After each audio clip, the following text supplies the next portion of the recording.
Assalamualaikum warahmatullahi wabarakatuh. Kembali di Giri Anom Channel. Manaqib dan Karomah Sayyidina Faqihil Muqaddam Muhammad bin Ali Ba'alawi. Berkata Asy-Syaikh Abdullah Al-Idrus di dalam kitab beliau, Al-Mawahib Al-Qudusiyah, Asy-Syaikh Ibrahim Baharwas Asy-Syibami mengatakan, di Syibam masih disimpan kitab-kitab yang menceritakan kekeramatan Sayyidina Al-Faqih Al-Muqaddam Muhammad bin Ali Ra yang berjumlah lebih kurang 100 riwayat mengenai kekeramatan beliau. Sayyidina Al-Faqih Al-Muqaddam mempunyai akhlak yang mulia. Beliau dengan ketawaduannya membawa sendiri ikan yang beliau beli dari pasar ke rumah beliau. Beliau melazimkan al-humul. Kekeramatan Sayyidina Al-Faqih Al-Muqaddam Ra sangatlah banyak, beberapa di antaranya adalah sebagai berikut. 1. Berzikirnya pohon-pohon dan batu-batu di Wadi Anwar. Sayyidina Al-Faqih Al-Muqaddam telah melakukan riyadoh dan mujahadah yang sangat luar biasa, dan beliau telah beruslah di lembah Anwair selama setahun beribadah siang dan malam. Pada satu kesempatan anak beliau, Asy-Syaikh Ahmad mengikuti beliau ke Wadi Anwair, maka tatkala ia sampai di lembah tersebut dia melihat Al-Faqih Muqaddam sedang berzikir. Ya, dilihat oleh Asy-Syaikh Ahmad seluruh yang ada di lembah tersebut termasuk seluruh batu-batuan dan pohon-pohonan berzikir mengikuti Al-Faqih Muqaddam. Lalu pingsanlah anak beliau Asy-Syaikh Ahmad yang dikala itu masih muda. Kemudian ketika dia sadar, ayah beliau, Sayyidina Al-Faqih Muqaddam memperingatinya agar jangan mengulangi mengikuti beliau beruslah di lembah tersebut. 2. Suara dari langit. Sayyidina Al-Faqih Ra di dalam bidayahnya mendengarkan seruan dari langit. Wahai Faqih Muhammad bin Ali, tinggalkanlah urusan-urusanmu yang bersifat dohiriyah. Menghadaplah engkau keharibaan kami pun akan menyampaikan dan menolongmu. Sesungguhnya kami mempunyai keinginan pada dirimu dan bagimu dari kami nikmat yang selalu bertambah. Lazimkanlah dirimu selalu bertafrid di dalam tauhid, dan bertajrid di dalam tafrid. Kami akan memperlihatkan kepadamu tanda-tanda kekuasaan kami dan kami akan memberikan engkau keutamaan.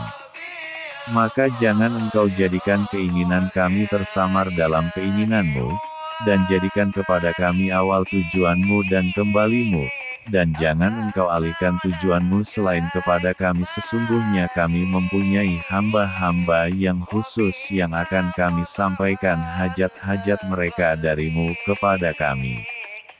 3. Keadaan keluarga Sayyidina Al-Faqih Al-Muqaddam Ra sepeninggal beliau. Diriwayatkan bahwa Asy-Syaikh Al-Kabir Al-Arif Billah Ta'ala Abdullah bin Muhammad bin Abdurrahman bin Abu Ibad Ra datang ke Tarim sesudah wafatnya Sayyidina Al-Faqih Ra untuk menengok anak-anak Sayyidina Al-Faqih Ra beserta istri beliau, Ummul Fuqara, Al-Hababah Zainab R. Anha.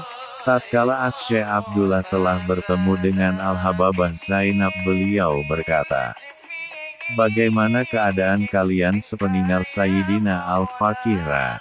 Al-Hababah Zainab R. Anha menjawab, keadaan kami sepeninggal Sayyidina Al-Faqih tidak ada bedanya dengan sebelum beliau Sayyidina Al-Faqih Ra wafat, sedangkan keadaan Alwi bersama ayahnya sama sebagaimana pada waktu masa hidupnya.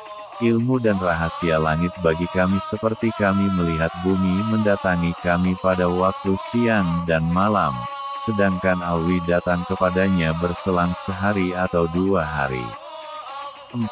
Air yang naik dengan perintah Sayyidina Al-Faqih Al-Muqaddam Ra.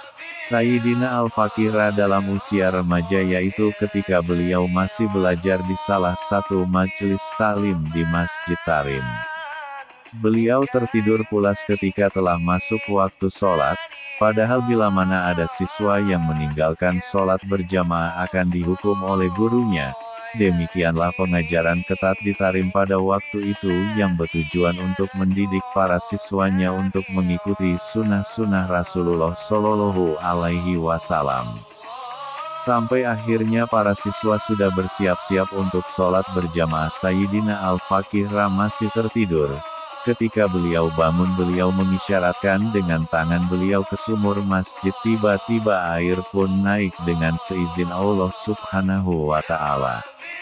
Lalu Sayyidina Al-Faqih Ra berwudu, dan tidak ketinggalan sholat berjamaah. 5.